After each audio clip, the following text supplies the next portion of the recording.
Tarde, Carlos Feitosa, eu sou coordenador do Eixo Zero, do Congresso de Humanidades Digitais de 2021.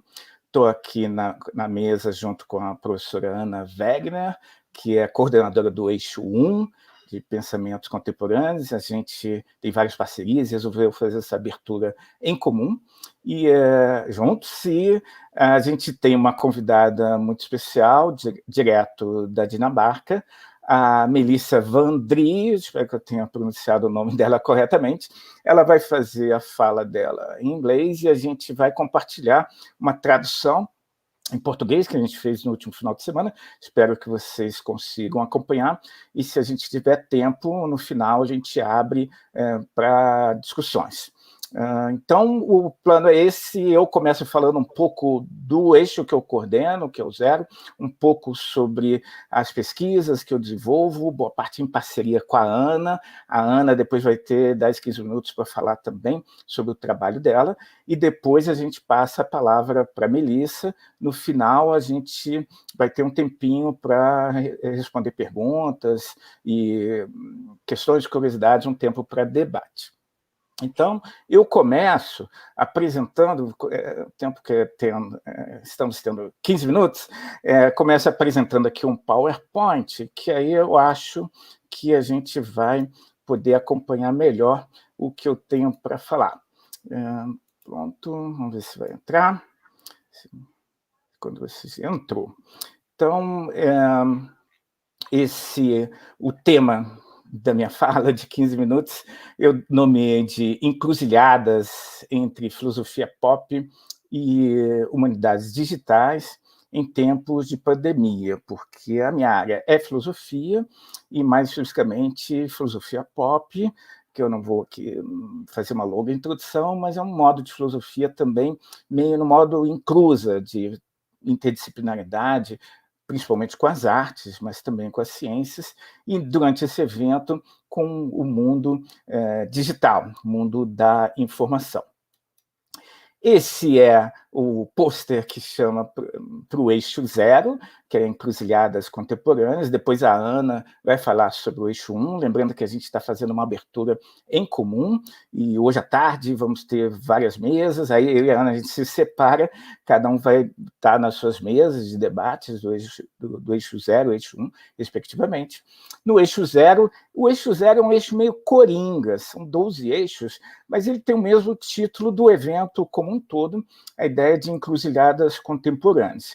Queria fazer uma observação sobre isso, eu não sei se vocês viram a abertura do evento, e o professor Jair, que é coordenador também, falou dessa noção de encruzilhadas nesse modo, a partir da cultura afrocentrada, numa perspectiva afrocentrada. E eu gostaria de enfatizar isso também, contar que quem sugeriu esse tema fui eu, há 2 anos atrás, quando a gente estava na organização. Várias pessoas sugeriram diferentes temas, todos bons, mas teve uma certa resistência, isso que eu queria contar, por parte de alguns participantes do grupo. Temos pessoas na coordenação do mundo inteiro, porque para muita gente a noção de encruzilhada tem um aspecto puramente negativo de um lugar de impasse, um lugar de indecisão. Coloquei essa aqui, se vocês procurarem no Google por encruzilhada, Klaus Holzmann viu a pessoa ali angustiada, tendo que tomar uma decisão, e com medo de tomar a decisão errada.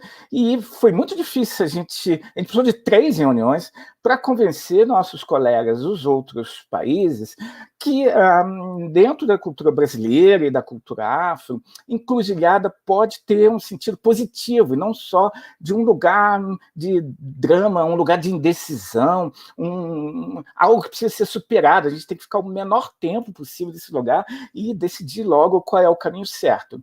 A gente discutiu bastante, e hoje o Jair falou um pouco sobre isso. Eu queria enfatizar que dentro da cultura afro, a encruzilhada é um lugar de encontro, é um lugar de potência, é um lugar de atravessamentos, é um lugar que se abre outros caminhos, fora do caminho linear, é um lugar de saída de uma certa lógica muito ocidental, vamos dizer assim, de buscar e seguir e encontrar uma única meta.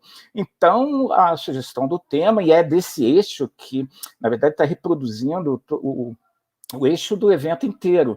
A ideia é a gente ocupar essas encruzilhadas e não sair delas e permanecer o máximo de tempo possível, né, e aproveitar toda a riqueza que esses encontros podem oferecer.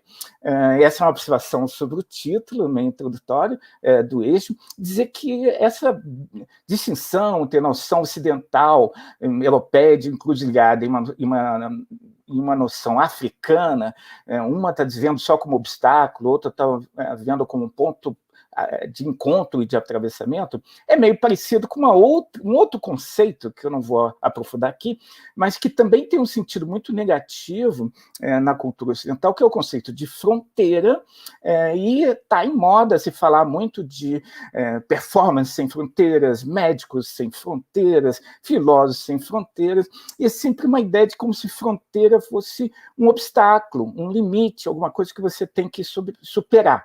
É mais ou menos a mesma lógica, e a gente também está defendendo, a partir da geografia política, eu cito aqui um grande filósofo brasileiro chamado Milton Santos, que disse, olha, na geografia política, a fronteira é a zona de contato entre mundos diferentes, entre formações sociais particulares e lógicas, mas não necessariamente opostas.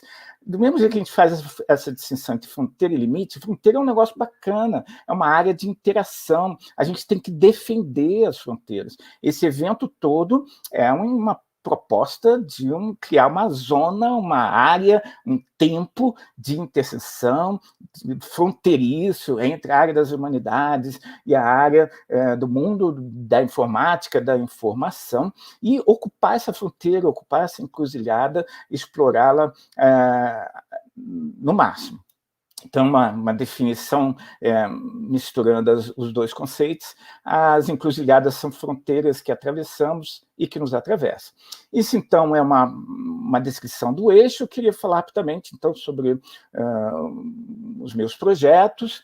Eu coordeno um laboratório chamado Pop Lab, que é um laboratório de estudos em filosofia pop. É uma das entidades que está organizando o HDR 2021, participamos da primeira edição também, em 2018.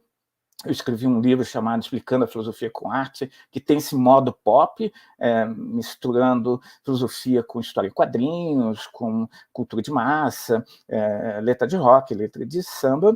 A Ana Wegner participa já com a gente há algum tempo do Pop Lab, temos várias iniciativas em comum, especialmente discutindo questões ligadas à voz e tecnologia. Então, esse aqui é um cartaz, um primeiro evento que a gente organizou online, já na pandemia, que se chamava Voz nas Artes e nas Humanidades Digitais, e tivemos quase 50 participantes. Disso se desdobrou uma disciplina na pós-graduação da Unirio, de Artes Cênicas, e temos outros desdobramentos. A gente pretende organizar um simpósio, vamos lançar um dossiê com uma chamada de artigos sobre o tema, entre voz e tecnologia. Isso é só uma introdução, e queria, então, falar mais especificamente, esse é só um teaser, porque em 15 minutos não dá tempo para a gente aprofundar nada, só fazer algumas correlações disso que a gente está tentando fazer, essa filosofia também da inclusa, dentro de uma parceria com humanidades digitais, mas agora, especificamente, com foco na voz. E eu queria fazer um comentário sobre a questão dessa própria experiência que a gente está tendo de participar desses eventos online, essa nova realidade. E eu vou falar muito rapidamente umas observações que eu quero só deixar para discussão, para mais tarde, umas provocações. Saiu em 2015 um artigo de uma jornalista chamado O Louco da Palestra. E, basicamente, ela faz descrição de pessoas, isso na pré-pandemia, de pessoas que nas palestras iam lá e faziam perguntas de 20 minutos e ninguém entendia onde ela queria chegar, ou então ficava contando da própria vida, ou então começava a brigar com os palestrantes. Louco aí não tem nada de psicofóbico, né? É um tipo que aparece, que todo mundo que se lembra das palestras presenciais sabe que tinha esses tipos. E eu estou observando observando que existem agora os loucos das lives, quer dizer, esses loucos, essas pessoas, esses tipos que meio que se repetem nessa nova experiência também, a que a gente está tendo aqui e agora, e fazer alguns comentários que conectam a questão da voz e do mundo digital. Tem uma série de memes sobre essa nova realidade. Esse aí está brincando com imagens da Vila Sésamo, todo mundo aparecendo nessas telinhas pequenas, tal como vocês estão vendo a gente. Tem meme falando de como a gente cria uma realidade fake para participar dos eventos. É bem assim no meu escritório, em volta aqui, um monte de livros jogados no chão, e só que aparece na tela, nesse recorte, é a aparência de uma organização. Tem também a galera que simula livros, né, um eruditismo, e coloca um pano de fundo falso, como se tivesse uma estante gigantesca de livros atrás, ou colocam livros falsos, ou livros que nunca leram, só para fingir um certo eruditismo. Tem memes sobre isso também, sobre quem não tem livros e que coloca PDFs atrás para fingir um eruditismo na era digital, um pano de fundo, uma lista de PDFs. Tem as pessoas que aproveitam esse tempo para desfrutar um pouco da fama e da sensação de aparecer numa tela e estar sendo transmitido para o mundo inteiro. Então, tem muitos memes falando dessa coisa, de um certo narcisismo do Zoom e dessas experiências online. E, finalmente, o que me interessa muito é a experiência das pessoas que não ligam a tela, enquanto a pessoa que está falando liga a tela, principalmente os professores, e ficam pedindo para os alunos ligarem a tela, e boa parte não liga, às vezes liga o microfone e às vezes não. Então, eu queria só fazer uma sugestão, meio para terminar, que essa era, por isso que eu falei, é uma conversa filosofia pop e humanidades digitais em tempos de pandemia. Eu acho que está rolando algumas inversões interessantes e curiosas. Meus colegas professores odeiam quando os alunos não ligam a tela. Eu também confesso que acho chato, mas acho uma coisa curiosa como provocação, é que talvez seja uma inversão do panóptico. O panóptico que o Foucault descreveu, não sei se vocês se lembram, é uma espécie de prisão. Isso aqui é uma foto de uma prisão real. Tem o guarda, o observador, e ele vê todo mundo que está preso, mas ele mesmo não é visto. É uma forma de controle. No mundo do Zoom e dessas conferências digitais, a situação se inverte. O cara que tem o poder, que é o palestrante, que é o professor, ele é visto por todo mundo e ele não pode obrigar ninguém a ligar a sua tela. As pessoas ligam a tela se elas quiserem. Então, há uma redistribuição da economia, do olhar, da economia da visão, do gerenciamento do poder nessas novas tecnologias digitais, que eu acho bem interessante. O outro aspecto tem a ver com o som. Aqui eu falo rapidamente do Pitágoras, o filósofo grego, bem antigo. O Pitágoras, ele fazia uma distinção, é o que conta a tradição, entre dois tipos de alunos. Os alunos mais avançados, que entendiam o porquê das coisas e tinham uma compreensão mais profunda, e os alunos que eram mais iniciantes e que tinham uma compreensão muito limitada do mundo. Esses eram chamados de acusmáticos, os alunos iniciantes, que quer dizer, literalmente, os ouvintes.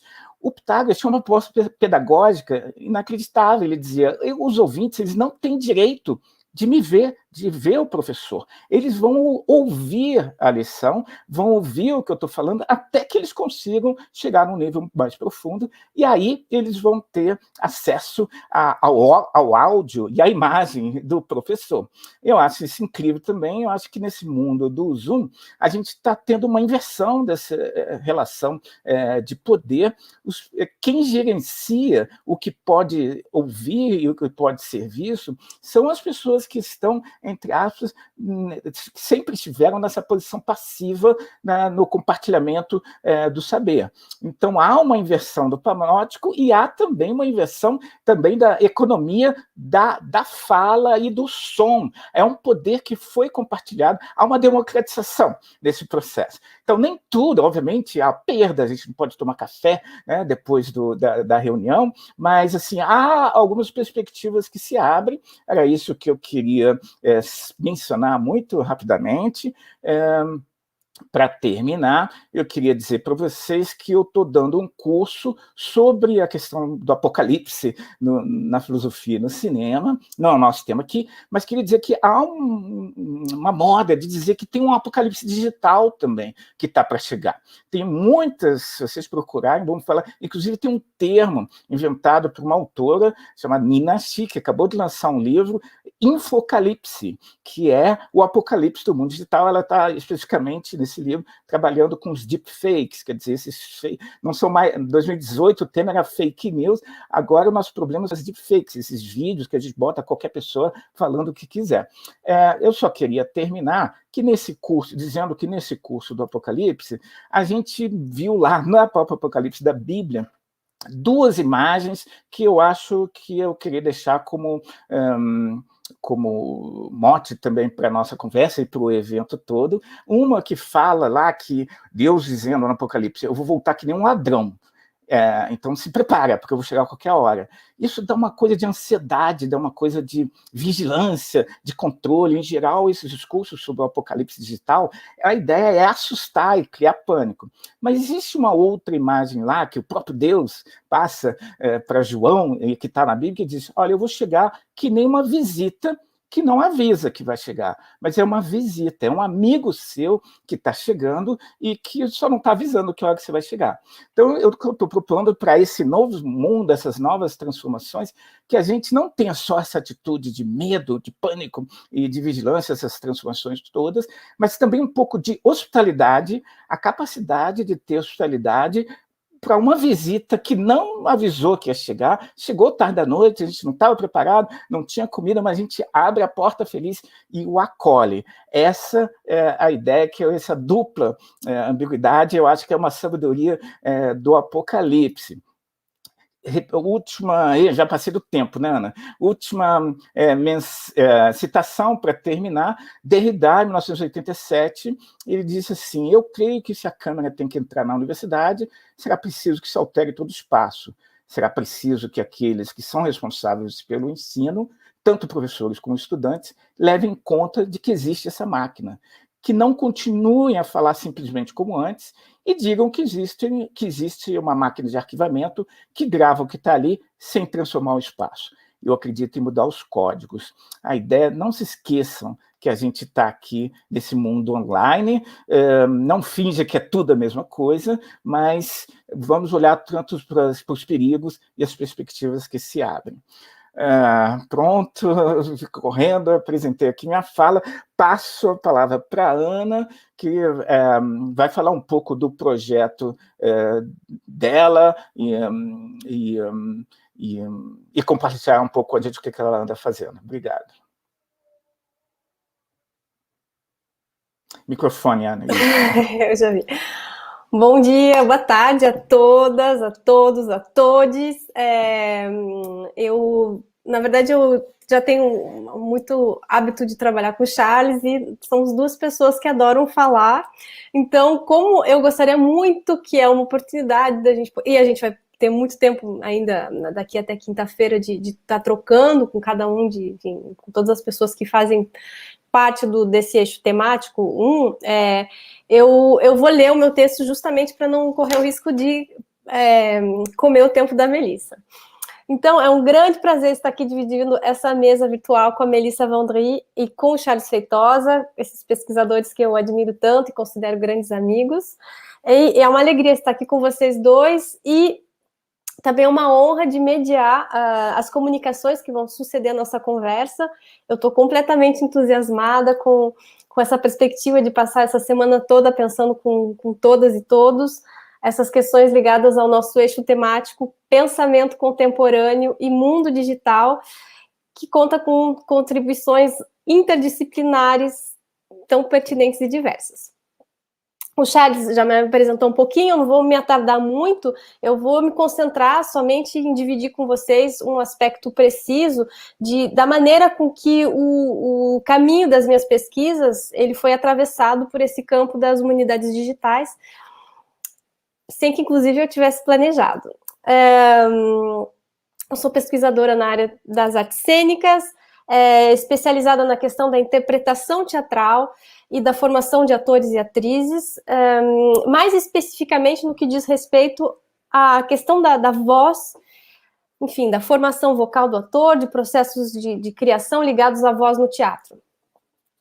A maioria dos meus temas de pesquisa nessa questão da voz são artistas e formadores que se inscrevem num grande movimento que ganha impulso, sobretudo nos anos 60 e 70, e que defendem uma abordagem do trabalho vocal que tenta dissolver todo tipo de mediação no processo de expressão vocal. Mediação aqui, eu não estou nem ainda falando de tecnologia, eu estou falando mediação, sei lá, um trauma que bloqueia a minha, sei lá, o meu aparelho fonador é considerado como um tipo de mediação. Então, ainda nem estou falando de tecnologia, mas então, toda essa linhagem, de fato, tenta evitar todo tipo não evitar, mas identificar e dissolver as mediações que podem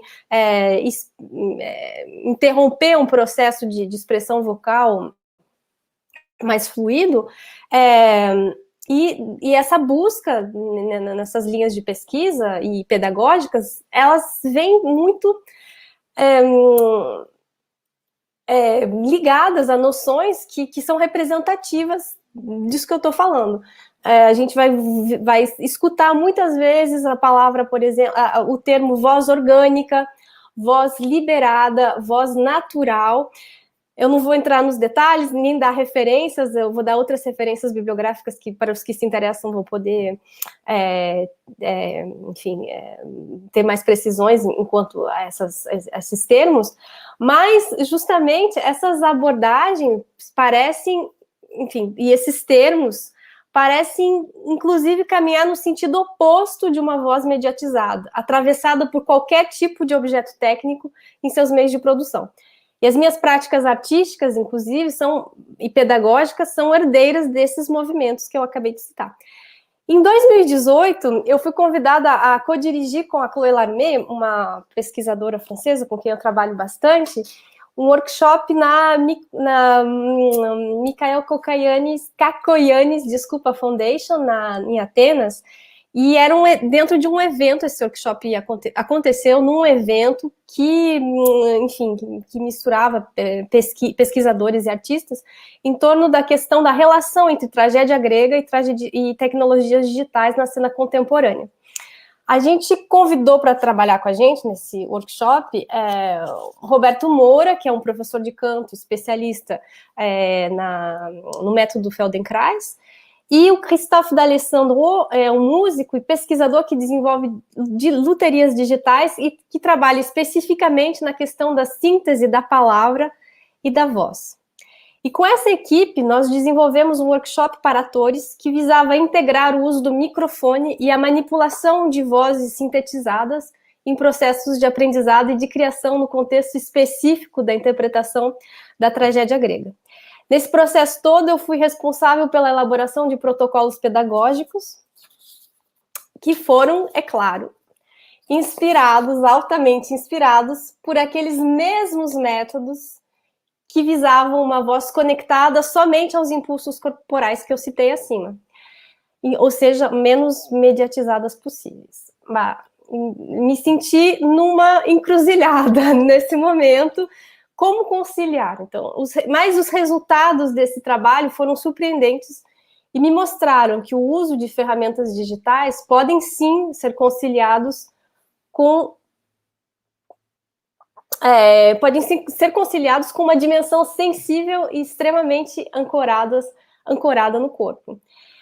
Essa experiência ela é detalhada, depois o Charles pode compartilhar com vocês, porque a gente publicou esse grupo, a gente publicou no Brasil na revista Voz e Cena, é um periódico da Universidade de Brasília, especializado em artes cênicas e especificamente nas questões vocais, onde a gente, enfim, desenvolve mais sobre enfim, todas as questões que puderam atravessar essa relação.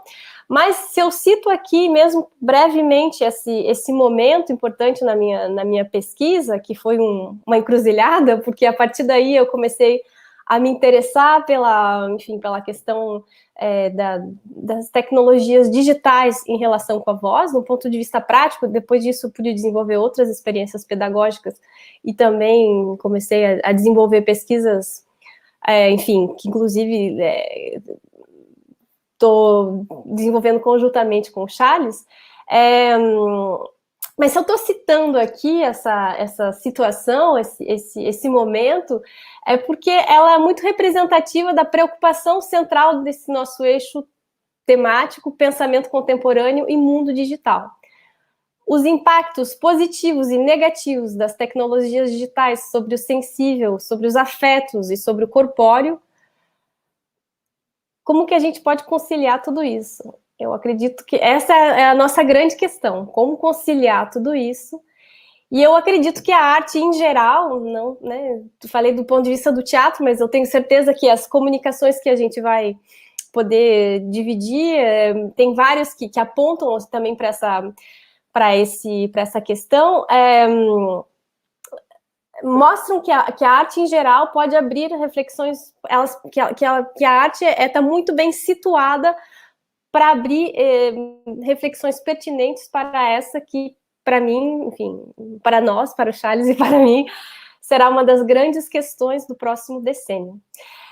E, de fato, o objetivo desse eixo temático, enfim, eu retomo um pouquinho que talvez vocês já tenham bem lido e se inspirado, inclusive, no momento de propor as comunicações, é que o objetivo desse eixo temático é de investigar, debater as implicações estéticas, políticas e ontológicas do advento das tecnologias digitais sobre os corpos humanos, sobre as representações da corporeidade e sobre a propriocepção. O fio condutor é a investigação dos impactos da crescente digitalização da vida e da cultura, e as contribuições aqui reunidas, de fato, discutem as reconfigurações tanto do agir cotidiano como das práticas artísticas, médicas, midiáticas, políticas, filosóficas, etc., no mundo contemporâneo. E daí, nessa perspectiva, o nome da Melissa Van Drie nos apareceu como uma evidência para ser a convidada da abertura desses dois eixos temáticos, mas, sobretudo, pensando nesse eixo temático, pensamento contemporâneo e mundo digital. A Melissa Van Drie, ela trabalha a questão do som numa encruzilhada. Eu acho que eu tenho que um dia sentar para ela e explicar a noção de encruzilhada na nossa cultura, mas ela está na encruzilhada, em todo caso. Numa encruzilhada disciplinar entre teatro, música e história da ciência e história da tecnologia também. Ela possui mestrado em musicologia pela Universidade de Nova York, ela é doutora em estudos teatrais pela Paris 3, Universidade Paris 3, Sorbonne Nouvelle, e ela realizou várias pesquisas pós-doutorais em instituições como a École d'autres études en sciences sociales, a Bibliothèque nationale de France, na Universidade de Maastricht e na Universidade de Cambridge. E todas essas pesquisas que a Melissa desenvolve são muito, muito importantes, sobretudo no campo da sonologia. Não só, mas no Brasil a gente fala sonologia, sound studies, só para situar, para a Melissa. As suas mais recentes pesquisas, desenvolvidas agora na Universidade de Copenhague, que recebeu inclusive o prêmio Marie Curie, é um projeto que se chama, não sei se eu vou pronunciar bem, mas eu adoro esse nome, Sounds Delicious, onde ela estuda o som, a audição dentro das práticas culinárias. O projeto examina como pensar através do som pode ajudar a criar novas sensibilidades e narrativas alternativas da produção de alimentos e das relações ambientais. Mas hoje a fala da Melissa aqui vai abordar um outro tema interessantíssimo, que é a questão do uso do estetoscópio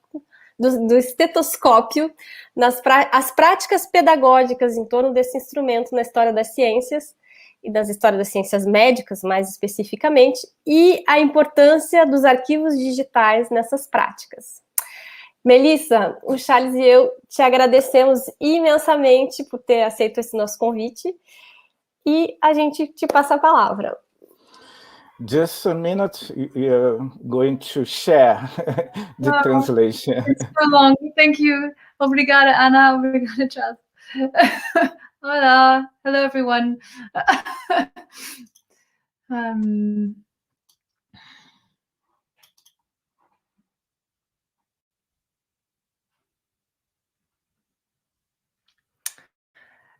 So we're ready? We start? We can start, yeah. Okay.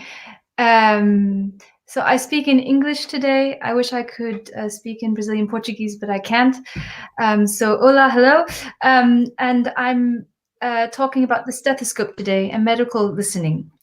And we have a translation. So I read the text, and I hope you can follow along. So using the senses and engaging in bodily interactions are important aspects of medical practices, such as consultation, diagnosis, and care. Yet today, information obtained through bodily experience is often considered secondary to laboratory tests and results. So one example of information obtained through bodily experience is the doctor using touch and listening and smell and visual observations of the patient's body to diagnose disease. So as institutions of Western medicine develop digital technologies of diagnostic consultation and analysis, the modes of interaction between doctor and patient are also rapidly transforming. So the questions are, how are new apparatuses of the eye patient or the consultation at a distance incorporating traditions of sensory practices or excluding sensory practices? And this question directly relates to the acknowledged meaning of relationality, of interhuman contact in the production of medical knowledge. So the question also brings attention to how historians and anthropologists and artists engage in everyday situations in the mise en scène of medical care.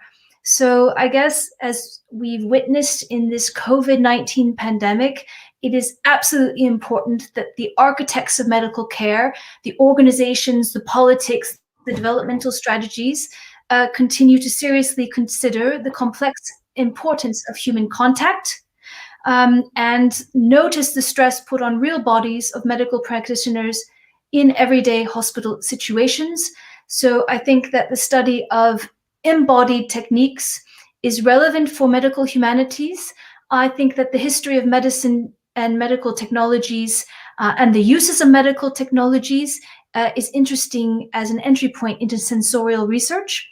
And one of the challenges for digital humanities projects, maybe to reflect on, is how we digitally archive experiential knowledge of material culture, and what sort of multimodal, cross-disciplinary approaches are useful to study the sensory past. So all of these challenges, I think, are absolutely integral in my story today about how we listen, about practices of listening in medicine.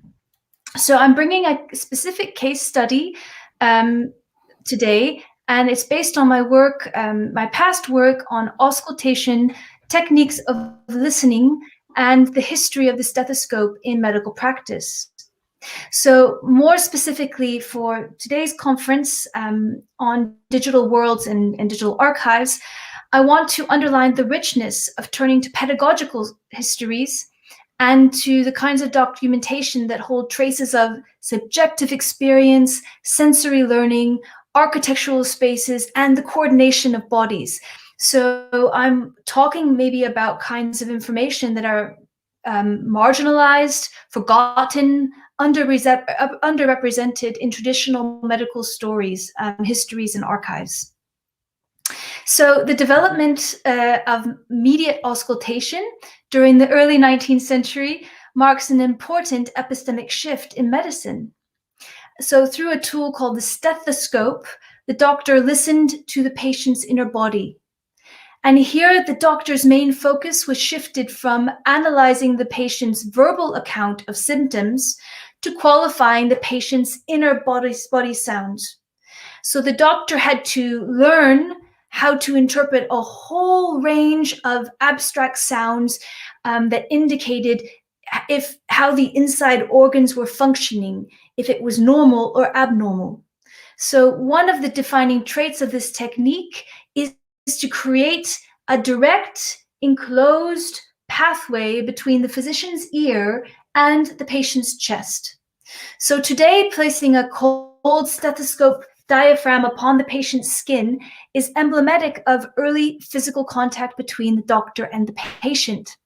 The doctor places the stethoscope earplugs into her or his ears, presses the cold stethoscope diaphragm upon the patient's chest, and listens to non-verbal sounds. Simultaneously, the patient becomes still, ceases to speak, and attends to breathing.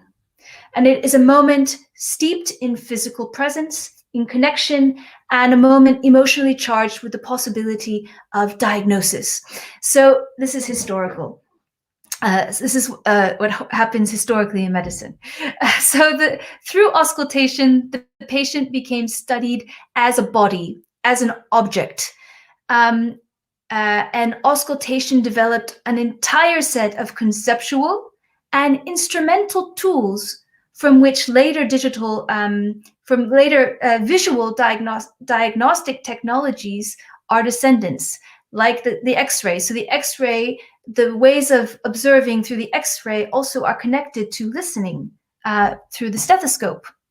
So the stethoscope is also emblematic of the professionalization of medical expertise, of the doctor becoming a doctor with his stethoscope that he wears. So in medical education, when you're practicing auscultation on a live patient, this means you've transferred from the book part of learning into the clinic. So despite its historical importance, auscultation, the legitimacy of auscultation as standardized and effective technique has often been questioned. And some explanations for this are the fact that the doctor listens alone through the stethoscope and relies only on their own subjectivity, their own ears. And so if we look more closely at the technique of what really happens, then this kind of reveals a sort of isolation of the doctor to make decisions by themselves. So the most common contemporary medical stethoscope is called the binaural stethoscope, what we just saw in the image. It consists of two earpieces connected by rubber tubing to a chest piece. And its defining feature lies in the earpieces that block the ears to create an enclosed acoustic pathway, which is important so that there's a transmission of sound from the chest to the ear. And the first step in learning this process is actually learning how to position the stethoscope on the body with the correct pressure, touch on the patient's skin. And the student will also learn how to distinguish between external sounds of the world and internal sounds. And the stethoscope is sensitive as an instrument, so one doesn't want to mistake rubbing of clothes or chest hair when one's listening into the body, because this could affect the diagnosis. But there's also a problem. Sometimes the student, the novice, experiences the sounds of the patient's body like coming too close inside of the ears, and it becomes very uncomfortable. And how do I navigate this sound? So the student must learn how to give selective attention to sounds in the body of the patient. It's like a musician listening to an orchestra and being able to pick out the lines of melody or each individual instrument. That's what the technique is referred to. So auscultation is an active physiological process. It requires both human intelligence and sensory bodily perception. And this training always happens in relation to plugging the ears and listening through the tool. And it creates difficulties for teachers to decide if the skills are being correctly learned or not. So how does one verify that the student is actually hearing what he or she is supposed to hear? How does one create a coherent terminology to identify and communicate the sounds that one hears through the stethoscope? These are some of the questions that are asked. We're going to listen right now to a little clip.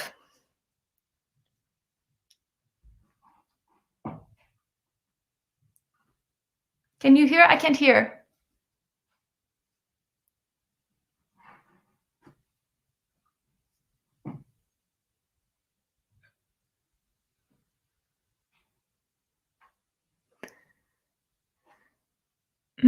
Charles, maybe you should come back on the screen and put on your microphone. Yeah, I try again.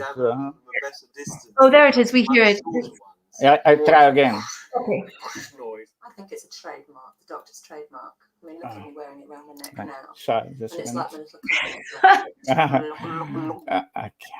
We're going to listen to some doctors explaining their experience about listening through the stethoscope. So let's listen to how they describe the sound. It's quite a sort of foreign experience to most of us to walk up to a complete stranger, semi-undress them, and start poking and prodding them, and you feel a bit embarrassed, a bit inhibited. Quite a few people were envious of mine because it was quite long, so it meant the rather smelly and offensive patients could be examined from a better distance than some of the much shorter ones. Roars of whoosh noise. I think it's a trademark, the doctor's trademark. I mean, look at me wearing it around my neck now. And it's like my little comfort blanket. Instead of ding, ding, ding, ding. You're acutely conscious of being watched by all the other students and by the consultant who's teaching you. And that tends to mean that all you actually hear through the stethoscope is ba-dum, ba-dum, ba-dum, which is your own heartbeat ringing loudly in your ears.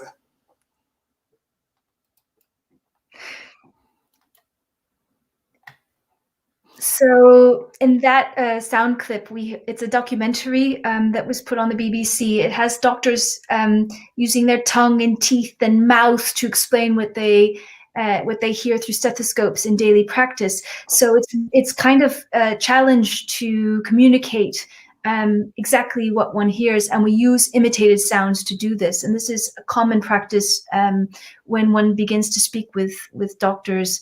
And I worked with doctors in Europe and the USA, so this is a certain context. And I just wanted to point out that in the next slide, since the early 20th centuries, doctors have also created kind of graphic shorthands to also describe what they hear, and this is what they look like. So yeah, one sees that there's been a whole graphic kind of knowledge to describe what one hears on the breath cycle when you breathe in and when you breathe out, and so that's helpful. Okay, so have a look at this image. And there are different pedagogical tools that allow professors to guide learning situations. So what we just saw were collective listening devices in medical teaching, and they go back to the 1880s.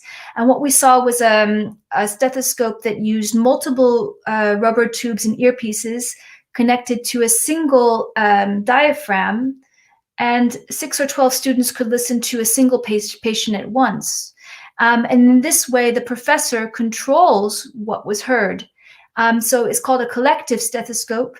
And there are inconveniences because so many people are around a single body, and there's all kinds of sonic interference that happens when you have all kinds of tubes hanging from a single point of listening. So that's one historical case. Now, electronic and digital stethoscopes introduced electricity, microphones, and even recording capacities into this learning experience, into being able to listen to bodies. So they develop ideas of transmitting bodily sounds across space, fixing them in time, augmenting perception, and the digital stethoscopes in particular create a means of recording body sounds and playback in a later time. So these devices kind of further pedagogical initiatives to standardize the learning experience by creating a controlled, shared, singular experience of a body sound, of a body for all the students. So let's look at the electrical stethoscope in action. So I'm going to do an analysis of this photo now. So it's called a bedside demonstration from 1924. It shows a bedside model for collective examination of learning in the hospital ward. So there was a man in a brown suit who is the professor, who is standing between the machine and the patient. Yes, but something's wrong. So if we turn back to the picture, then because nothing connects the black stethoscope to between the patient and the doctor, so we've lost the connection, and this is because it's an electric stethoscope that has a microphone, and there are all kinds of students listening around the bed. So can we go back to the photo, please? You'll see the doctor, the patients, and you'll see some black wires kind of threading across the patient. So all these students are listening to the patient through an electrical stethoscope and through microphones. All right, so that's that example.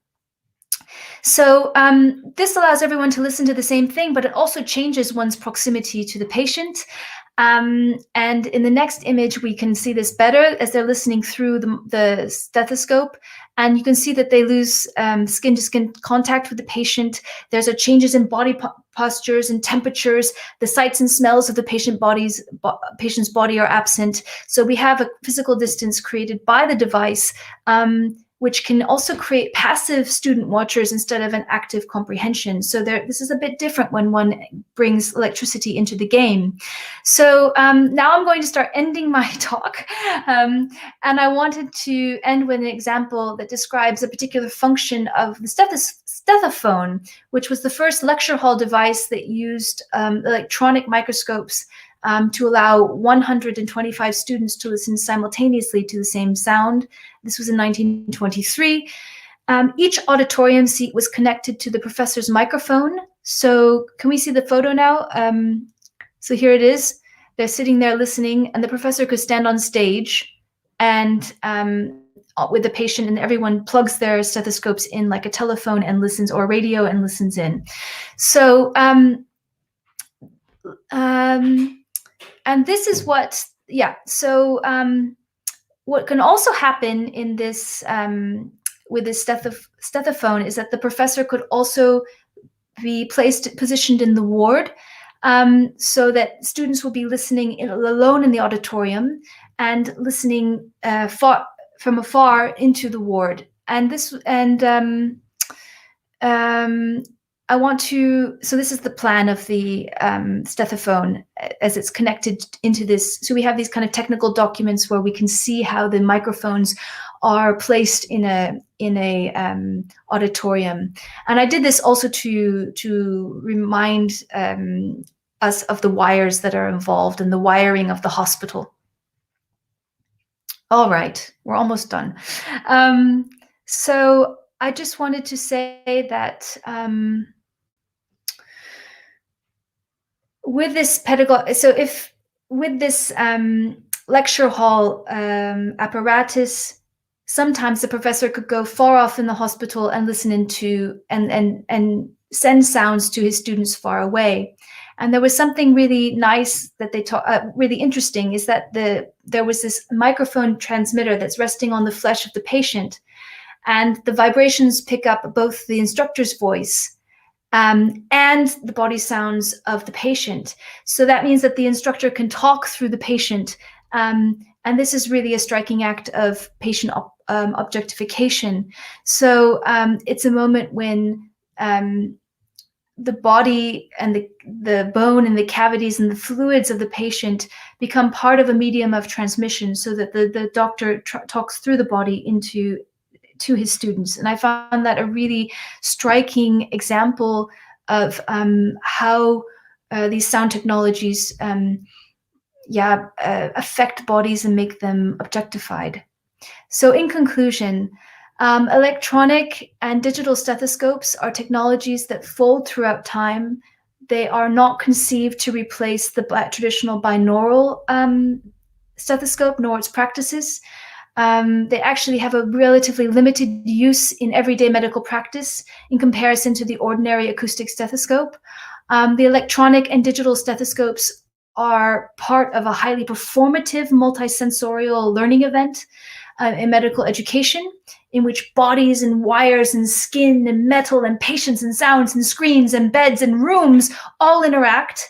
And these events are revealing in the ways that they ask learners to pay attention to the senses and to avoid distraction. So the digital and electronic stethoscopes help do this by amplifying sound, by extending listening beyond the thresholds of hearing, beyond the classroom into the hospital, and they blur the delineations of proximity and distance. So at the same time, these technologies also disrupt the learning moment, leading to new gestures or interrupting traditional teaching routines. They're all stage performances of learning, and they're all seeped in distortion. So as researchers, we also need to attend to distortions rather than considering our archival or ethnographic retellings as simple recording practices. So, addressing a performative, creative way of bringing documents and stories and sounds and images together is important. Noticing the details is a great way of hearing multiple voices and getting to sensory practices. I think it's an important use of the archive and important to consider in digital projects. And I think thinking through the processes of how sensory techniques are learned are really interesting for revealing hierarchies of knowledge. And I hope that this has been understandable. And I also want to cite that this last part was made with a colleague named Anna Harris, the last conclusion. So I want to just cite her name as a collaborator, and just obrigada, and I hope that you understood. Thanks a lot, Melissa. I was confused a little. Eu espero que vocês tenham conseguido acompanhar, né? A gente foi exibindo a tradução e de vez em quando ela estava comentando sobre as imagens, a gente voltou, teve um problema também no som, mas acho que o recado foi dado. Ana, você quer falar? Você anotou aí alguma pergunta, algum comentário que a gente poderia passar para a Melissa? Ainda não, como a gente não abriu para perguntas, talvez alguém, enfim, posso comentar aqui e traduzir para a Melissa. Il y a, je te parle en français parce que, enfin, il y a Jair Martins de Miranda qui dit c'est très très intéressant, Melissa. Il y a Teresa Barros qui commente que c'est une thématique que c'est un grand défi pour les têtes éduquées au XXe siècle. Fabiola Menezes, Cabocla Fabiola Menezes de Araújo, qui dit sensacional, qui dit sensacional. Será que alguém...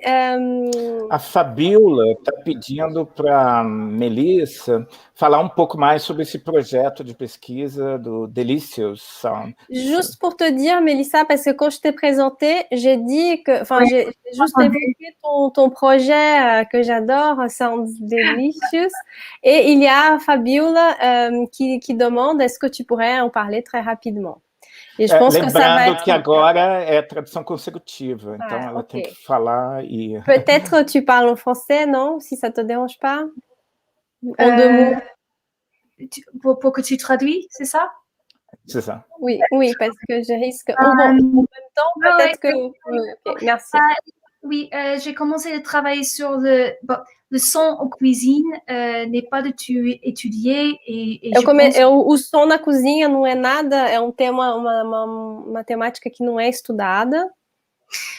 Donc, j'ai travaillé avec les chefs pour comprendre le monde de leurs gestes, du toucher et le sensorial, mais aussi de demander mes écoutes. E eu comecei a trabalhar com chefes de cozinha para tentar entender qual que era a questão da gestualidade que eles faziam trabalhando, mas também como que eles escutavam, de que maneira a escuta poderia... Não, tô inventando. Tô traduzindo coisas que você não falou. J'ai traduit des choses que t'as pas dit, mais parce que je connais le projet. Alors, je te laisse continuer.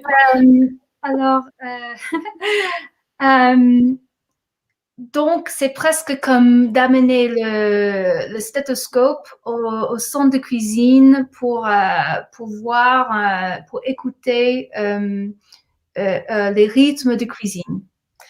É quase como colocar o estetoscópio na cozinha para escutar os sons, para amplificar os sons dessa cozinha e entender como que esses sons, enfim, dão um ritmo para esse gesto de cozinhar.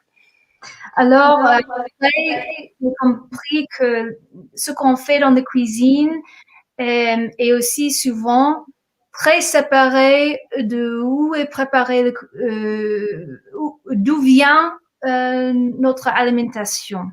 Ela também se deu conta, fazendo essa pesquisa, que o que a gente, enfim, tem uma grande separação entre o que a gente cozinha, a produção da cozinha e o lugar de onde vem os alimentos. Et donc, alors, j'ai commencé à m'intéresser dans l'histoire de la pollination, de pollination. Donc, j'ai travaillé avec les abeilles et la production du miel et la relation entre les abeilles et les fleurs, par exemple. E foi assim que ela começou a se interessar pela questão do pólen, de como que a polinização, não sei se é assim que fala, e o circuito entre que as abelhas fazem entre a flor e a produção do mel, entre o pólen e a produção do mel. Et alors, aussi, j'ai travaillé avec c'est pas la brebis, what's a goat? J'ai oublié. Les chèvres. J'ai travaillé avec les chèvres et la production de lait, fromage. E nessa mesma dinâmica, ela também ela pesquisou aqui toda a questão das cabras, da produção do leite de cabra e da transformação desse leite de cabra. Ela se interessou pela cabra em si, até a produção do queijo feito a partir do leite de cabra. Donc, à travers ces sites différents et ces activités différentes, através desses lugares diferentes e dessas atividades diferentes, je continue de travailler en méthodologie,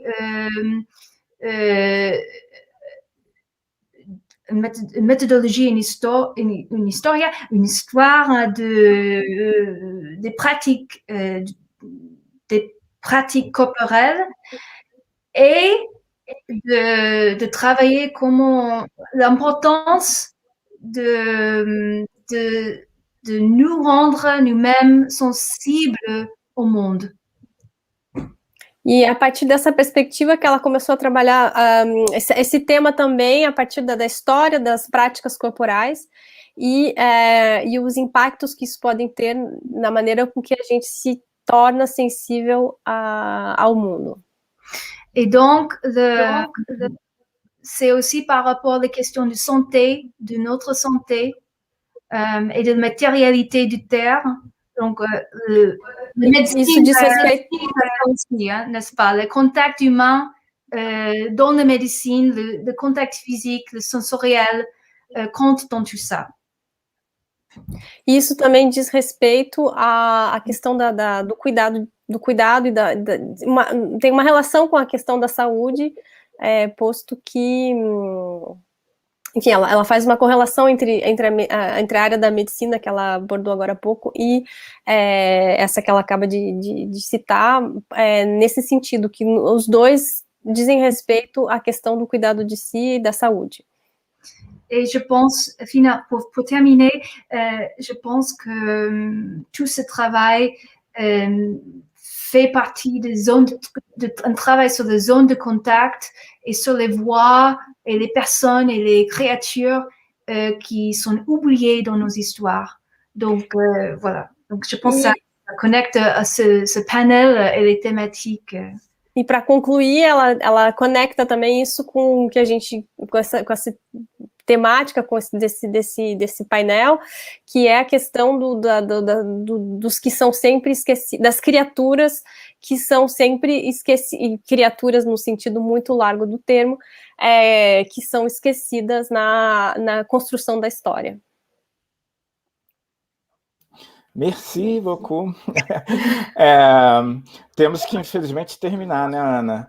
On va devoir malheureusement conclure, Melissa, mais c'est que le début, parce que d'ailleurs, il y a ici Graziella qui dit que vous pouvez imaginer si tout ça c'était um vrai... Eu acho que é só um comentário de burocracia. Pessoal, essas questões burocráticas têm que se inscrever, entrar na plataforma da IVEN, que todas as dúvidas serão sanadas.